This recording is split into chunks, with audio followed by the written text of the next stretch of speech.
बादशाह खान का इज़्तिराब उरूज को पहुंचा हुआ था।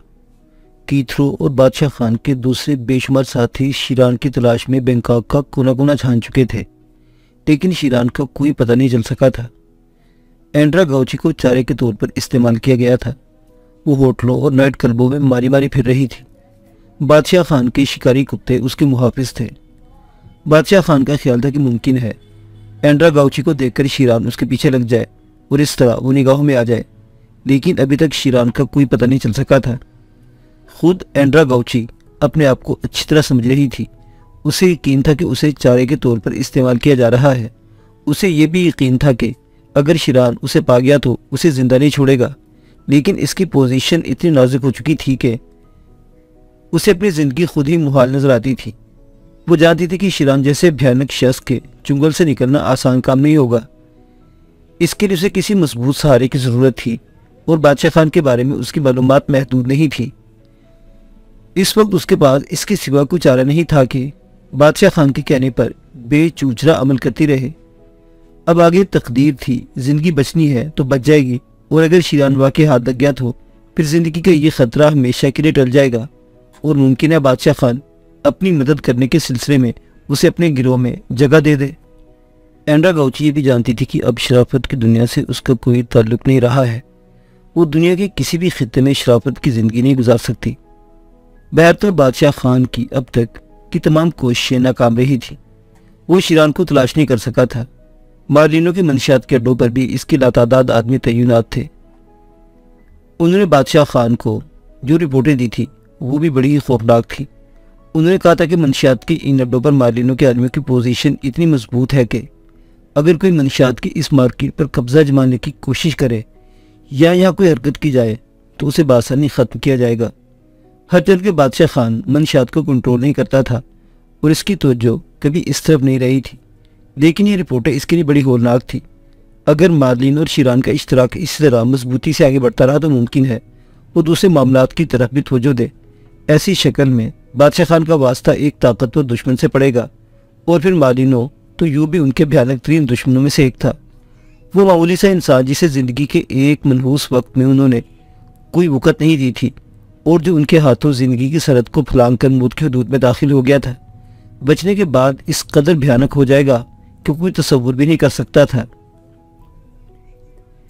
इस सिलसिले में बादशाह खान हेनरी को मुजरिम करार देता था और उसने अपने दिल में ये एहसासात महफूज रखे थे हेनरी को इसकी जवाबदेही करना होगी। उसने अपने तौर पर एक ऐसे शख्स को वो क़ुव्वतें क्यों बख्श दी जो उनके लिए तबाहकुन साबित हो रही है। ये काम किसी अजनबी शख्स से लिया जा सकता था। इनके लिए कत्ल व गारतगरी की क्या हैसियत थी। किसी भी शख्स को हेनरिक अपना तख्ता मश्क बना सकता था। मार्लिनो जैसे दुश्मन को इतनी क़ुव्वतें बख्श कर इसकी हिफाजत करना हेनरी की एक मुजरिमाना कार्रवाई थी जिसके लिए उसे जवाबदेही करना होगी। बहरतौर इन तमाम बातों ने बादशाह खान के ज़हन को परागंदा कर रखा था। नुमान खान को उसे डॉक्टर ब्रीटो के साथ हांगकांग भिजवा दिया था और वह डॉक्टर ब्रीटो नुमान खान को बड़ी खूबसूरती से उलझाए हुए था। बादशाह खान इस सिलसिले में दौलत खर्च कर रहा था। नुमान खान से छोटे मोटे जराइम कराए जा रहे थे जिनके ज़रिए वो दौलत कमाए, और चूँकि इस वक्त नुमान खान के ज़हन में इसके अलावा और कोई वजह नहीं थी कि दौलत हासिल करके वो एक मुस्तहकम पोजीशन हासिल कर ले। हांगकांग में अपनी छोटी छोटी कामयाबियों से वो बहुत मुतमईन था, जिसकी रिपोर्ट डॉक्टर ब्रीटो से बाकायदा बादशाह खान को मिल रही थी। नुमान खान के सिलसिले में यही अमल हो रहा था कि बादशाह खान खुद ही इसके मुखालफिन पैदा करता और फिर इन मुखालफिन को नुमान खान के हाथों शिकस्त दिलवा कर इसकी हिम्मत बढ़ाता और इससे दौलत भी हासिल हो जाती। हालांकि ये दौलत खुद बादशाह खान की जेब से नुमान खान के पास आ रही थी। इस तरह से बादशाह खान किसी कदर मुतमईन हो गया था, लेकिन इस बात का भी इम्कान था कि शीरान और मार्लिनो का दायराकार वसी हो जाए और वो हांगकांग तक जा पहुँचे तो फिर नुमान खान को वापस यूरोप भी भेजना पड़ता। ये तमाम बातें बादशाह खान के लिए सुहाने रूह थीं और ऐसे औकात में उसे एडना डिम्पल पर भी शदीद गुस्सा आने लगा था। अगर पहाड़ों में बादशाह खान के कामों में मुदाखलत न की जाती तो वो अपने दुश्मन बहजाद सलामन के बेटे को किसी न किसी तरीका मौत के घाट उतार ही देता। वो कब तक छुप सकता था। पहाड़ों में खूरेजी होती, कत्ले आम होता, बेशुमार कबाइल पहाड़ों में फैल जाते और किसी न किसी तरह शीरान को गिरफ्तार करके उसके सामने पेश कर दिया जाता।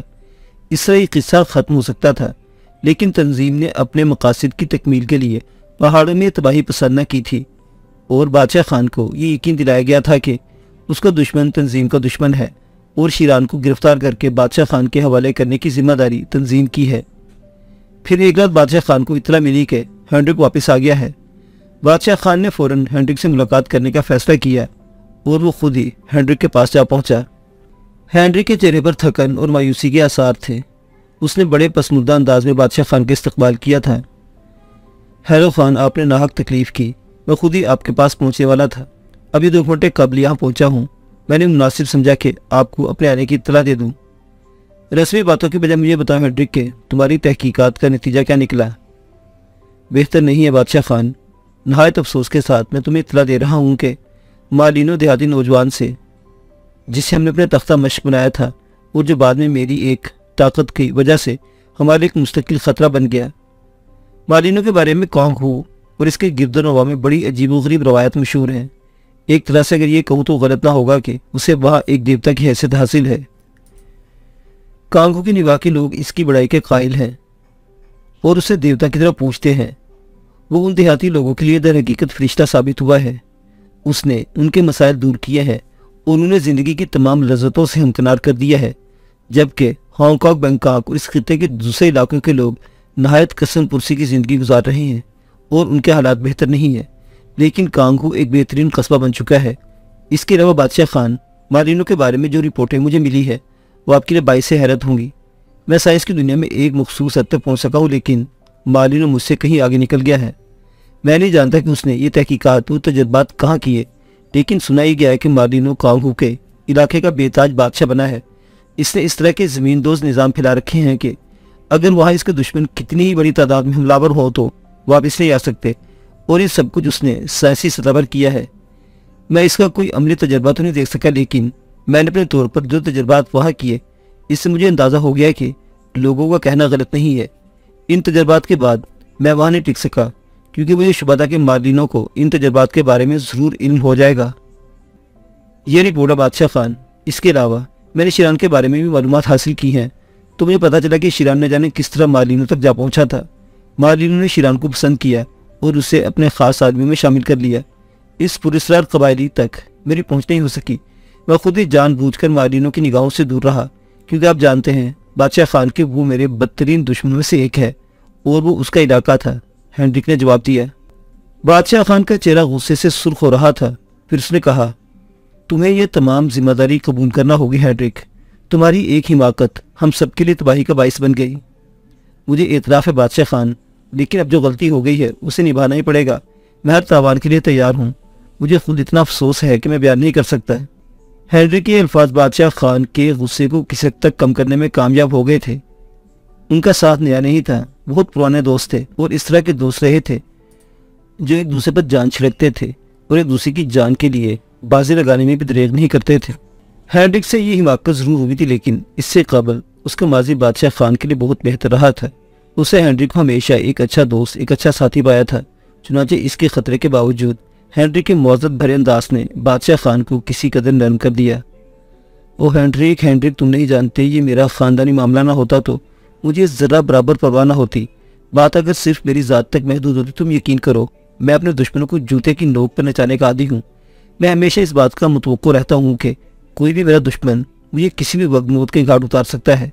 मैं मरने से ज़रा भी आर महसूस नहीं कर सकता, लेकिन मामला मेरे भाई के बेटों का है। मेरे भाई के 9 बेटे हैं और इन सबका दुश्मन शीरान है। शीरान मेरे भतीजों के लिए दर हकीकत एक ख़तरनाक दुश्मन है, क्योंकि वो शैतान की तरह चालाक और मक्कार है। मेरे हाथों इस ख़ानदान की 4 बच्चियाँ मौत के घाट उतर चुकी हैं। मेरे भाई की बेवा सिर्फ मेरी वजह से मौत का शिकार हो गई है। मैं इस हादसे को भी नज़रअंदाज नहीं कर सकता और मैं मज़ीद कोई हादसा नहीं चाहता। तुम यकीन करो हेनरिक, मैंने अपनी फितरत के ख़िलाफ़ अपने भाई के बेटों को माफ़ कर दिया है, जो शिद्दत जज्बात में मेरे लिए बहुत कुछ कह चुके और कर चुके हैं। मैं उनका तहफ़्फ़ुज़ चाहता हूँ। हेनरिक, मुझे बताओ मैं क्या करूँ, मुझे क्या करना चाहिए? बादशाह खान, दर हकीकत मुझे तुम्हारी इस परेशानी पर जो दिली सदमा हुआ है मैं उसे बयान नहीं कर सकता। मैं इसके सिवा और कुछ भी नहीं कह सकता कि बादशाह खान के मैं यही सुकूनत इख्तियार कर लूँ और ख़ुद इस काम के लिए वक्फ कर दूँ कि शीरान का पता लगाऊँ और उसे ख़त्म कर दूँ। तुम अगर साइंसी पैमाने पर इस ख़तरे का मुकाबला करना चाहो तो यह मैं तुम्हारी भरपूर मदद कर सकता हूँ, बादशाह खान ने कहा। अगर तुम चाहो बादशाह खान, तो मैं खुद अपनी तमाम तर सलाहियतें यहाँ सर्फ करके हर तरह मादीन और शिरान को कत्ल करने की कोशिश करूँगा।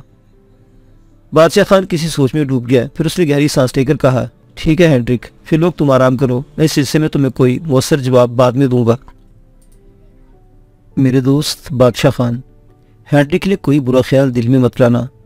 मैं तुमसे अलग रहकर कभी नहीं सोच सकता। अगर तुम हेनरिक को काबिल सज़ा समझते हो तो हेनरिक एक सच्चे इंसान के हिस्से से वादा करता है कि मैं तुम्हारी दी हुई सज़ा कबूल कर लूँगा। इसके बाद मैं तुमसे एक लफ्ज़ नहीं कहूँगा। बादशाह खान ने गर्दन हिलाई और फिर हेनरिक से मुसाफा करके बाहर निकल गया। हेनरिक बादशाह खान की सरशत से वाकिफ था। सरहद का ये खौफनाक इंसान जितना तेज़ था, इतना ही ज़्यादा सादा भी था। उससे अगर किसी से मुसाफा कर लिया तो उसका मतलब है कि इसके दिल में उस शख्स के लिए कुदरत बाकी नहीं रही है। इसकी कुदरत की पहचान ये थी कि वो अपना हाथ दूसरे के हाथ में ना दे, और हेनरिक का ये ख्याल गलत भी नहीं था। बादशाह खान के ज़हन में जो मद्देनज़र पैदा हुआ था, अब इसमें किसी हद तक ठहराव आ गया था। मालिनों के बारे में मालूम करने के बाद उसे हेनरिक पर इतना ही शदीद गुस्सा आया था जितना पहले इसके ज़हन में था।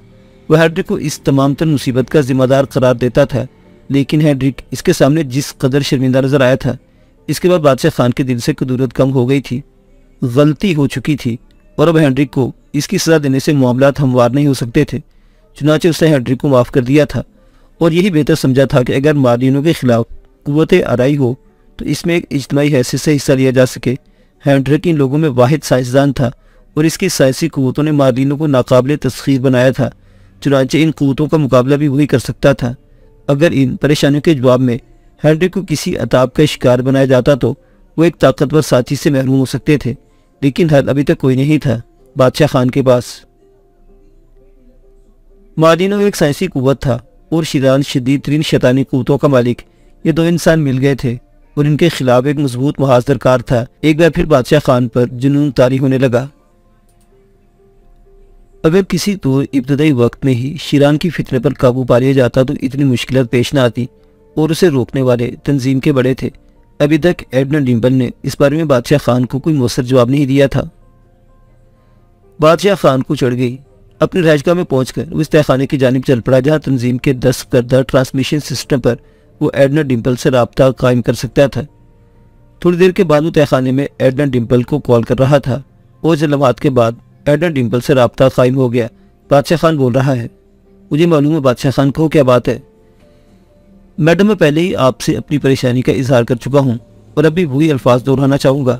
अगर मेरे ये दोनों दुश्मन ख़त्म न हुए तो मेरे लिए बहुत सी मुश्किलात पैदा हो जाएंगी और मैं नहीं कह सकता कि इन शदीद तरीन ज़हनी उलझनों में फंसकर मैं तंजीम के मुफाद के लिए काम भी कर सकूँगा या नहीं।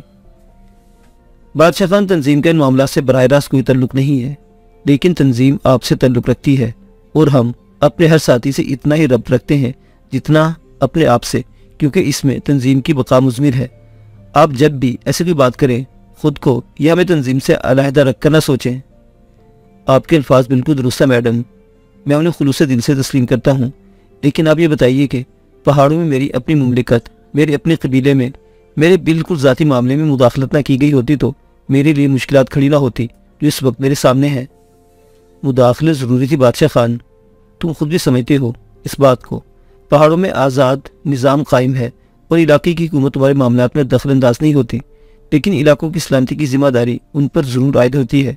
हर चंद के अफवाज तुम्हारी ही दरख्वास्त पर कबायली इलाकों में कार्रवाई करती हैं, लेकिन बहरतौर इनका नज़्म नस्क बरकरार रखना भी इस मुल्क का फ़र्ज़ है जिसमें तुम लोग आबाद हो।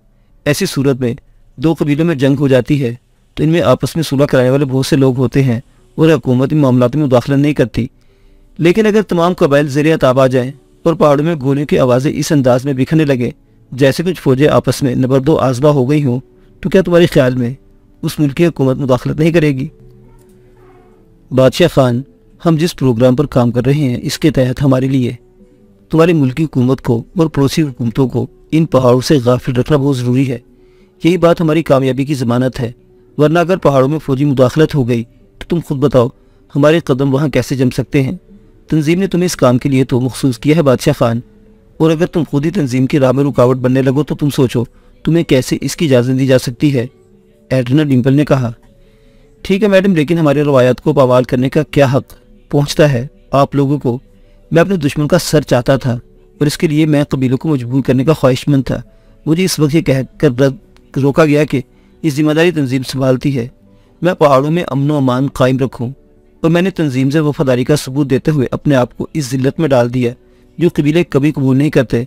मैडम, हमारी रवायत हमारी ज़िंदगी होती है। मैं अब इन पहाड़ों में उस वक्त तक सरबुलंदी से वापस नहीं जा सकता जब तक मेरे दुश्मन का सर मेरे हाथों में ना हो। मैं जानना चाहता हूँ मैडम कि इतने तवील अरसे से मेरे इस मिशन के सिलसिले में क्या किया गया, और अब जबकि मेरे ख़ानदान के और भी अफराद शदीद ख़तरात का शिकार है, मेरे लिए क्या किया जा रहा है। मैं शीरान के बारे में आपको बजाते खुद इतला दे चुका हूँ। मेरा एक और बदतरीन दुश्मन मादलिनो इसका मददगार और पुष्टपना है, और आप मेरे इस दुश्मन के बारे में नहीं जानती मैडम कि वो क्या चीज़ है। इन हालात में मैं महसूस करता हूँ कि शीरान एक नाकाबिल तस्खीर कुव्वत बन चुका है, और इस कुव्वत को इस हद तक पहुँचाने में तंजीम का अपना अमल भी शामिल है, क्योंकि तंजीम ने इस पैमाने पर काम नहीं किया जिस पर उसे करना चाहिए था। गोया मेरे लिए एक मजबूत दुश्मन तामीर कर दिया गया। मैडम, आप मेरी दरख्वास्त ऊपर पहुँचा दें कि मैं उस वक्त तक दिल जमी से काम न कर सकूँगा जब तक शीरान हलाक नहीं हो जाता। तुमने एक दूसरे दुश्मन का नाम भी लिया है बादशाह खान, बराह करम इसका नाम फिर से दोहराओ। उसका नाम मार्लिनो है, बादशाह ने जवाब दिया। मुकामी बाशिंदा है जो कांगू में रहता है। हाँ मैडम, मैं उसी की बात कर रहा हूँ। बादशाह खान, तुम जहमत ना करो। हॉयडल ग्लीमर के वाटर हाउस में 120 में मैं तुम्हारा इंतज़ार कर रही हूँ, समझे? हॉयडल ग्लीमर वाटर हाउस नंबर 120। दूसरी तरफ से एंडा डिपल की आवाज़ सुनाई दी और ट्रांसमीटर ऑफ कर दिया गया, और बादशाह खान चौंक पड़ा था। ऐसा कभी नहीं हुआ था। एडा डिम्पल से इसकी मुलाकात सिर्फ 2 बार हुई थी, और वो भी इंतहाई ज़रूरी हालात में। मालिनो का नाम सुनकर एडन डिम्पल ने उसे क्यों तलब कर लिया था। चल रहा तो सोचता रहा, और फिर ट्रांसमीटर ऑफ करके अपनी जगह से उठ गया। थोड़ी देर के बाद वे कार में बैठा हॉयडल ग्लीमर की तरफ जा रहा था।